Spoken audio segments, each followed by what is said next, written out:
देवपुर एक छोटा सा गांव था जहां हर रात एक अजीब सा सन्नाटा छा जाता था। गांव के लोग कहते थे कि एक बुरी आत्मा अपने अत्याचार का बदला लेने के लिए यहां भटक रही है। रात में सुनाई देने वाली चीखें और ठंडी हवा की सरसराहट गांव वालों को हमेशा डराती थी। रोहित शहर से अपनी दादी से मिलने के लिए देवपुर आया था। उसकी दादी सावित्री गांव में अकेली रहती थी। गांव पहुंचते ही रोहित को अजीब अजीब अनुभव होने लगे। पहली रात को उसने सोते समय एक सपना देखा जिसमें एक सुंदर युवती सफेद साड़ी में रो रही थी। वह उसकी ओर हाथ बढ़ाती है और मदद के लिए चीखती है। तभी रोहित की नींद टूट जाती है और वह पसीने से लथपथ हो जाता है। सुबह होते ही रोहित ने अपनी दादी से पूछा, दादी, यहां रात को इतनी सन्नाटा क्यों है? दादी ने चिंता से कहा, बेटा, यहां की रातें भूतिया हैं।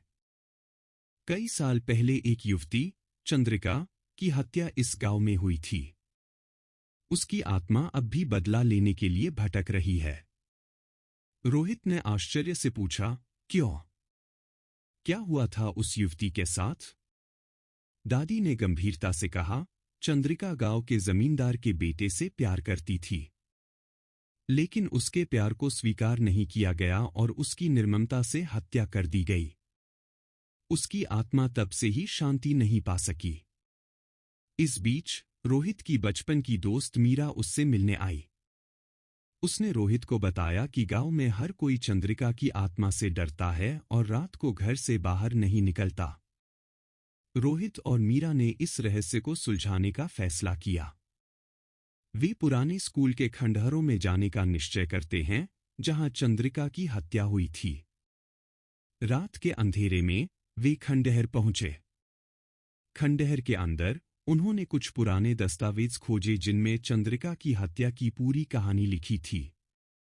उन दस्तावेजों में जमींदार के बेटे का नाम था जो अब भी गांव में रह रहा था। उन्होंने तय किया कि वे इस सच्चाई को सबके सामने लाएंगे। अगले दिन रोहित और मीरा ने गांव के बुजुर्गों को इकट्ठा किया और उन्हें चंद्रिका की हत्या के सबूत दिखाए। जमींदार का बेटा, जो अब भी गांव में रह रहा था, को सबके सामने लाया गया। सच्चाई सामने आने पर चंद्रिका की आत्मा शांत हो गई और उसे मुक्ति मिल गई। रात को जब वे दस्तावेजों के साथ वापस लौट रहे थे, चंद्रिका की आत्मा ने उन पर हमला कर दिया। खंडहर के दरवाजे अपने आप बंद हो गए। रोहित और मीरा को भागने का रास्ता नहीं मिला। चंद्रिका की आत्मा ने उन पर जोरदार हमला किया। बड़ी मुश्किल से वे अपनी जान बचा पाए। खंडहर के अंदर हवा तेजी से चलने लगी, दरवाजे और खिड़कियां तेजी से खुलने और बंद होने लगी। मीरा चीखने लगी, रोहित, हमें यहां से जल्दी निकलना होगा।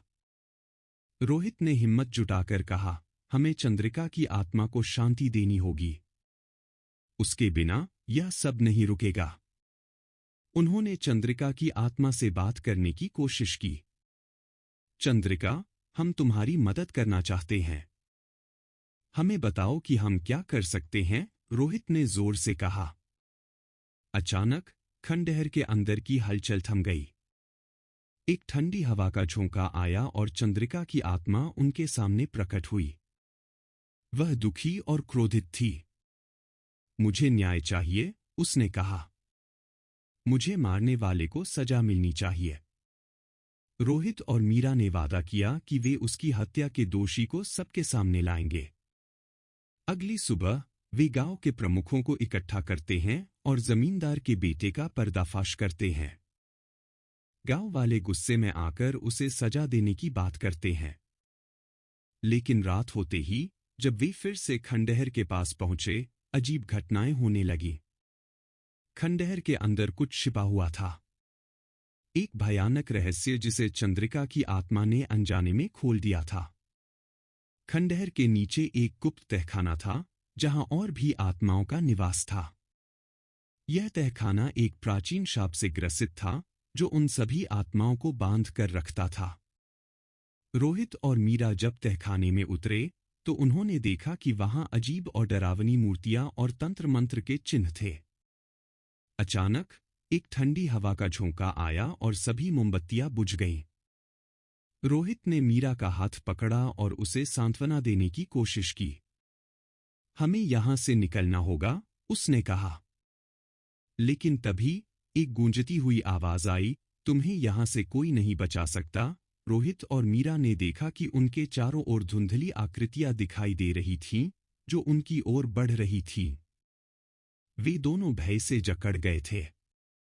चंद्रिका की आत्मा ने रोहित से कहा, तुमने मेरा न्याय किया, लेकिन इस जगह का शाप अब भी जीवित है। रोहित ने हिम्मत जुटाकर कहा, हमें इस शाप को समाप्त करना होगा। उन्होंने तहखाने में एक पुराना ग्रंथ पाया जिसमें उस शाप को समाप्त करने की विधि लिखी थी। उन्होंने मिलकर उस विधि का पालन किया, लेकिन जैसे जैसे वे आगे बढ़ते गए, आत्माओं ने उन्हें घेर लिया। उन आत्माओं ने चिल्लाते हुए कहा, तुम हमारे बीच के नहीं हो। रोहित और मीरा ने अंतिम प्रयास किया और उस शाप को समाप्त कर दिया।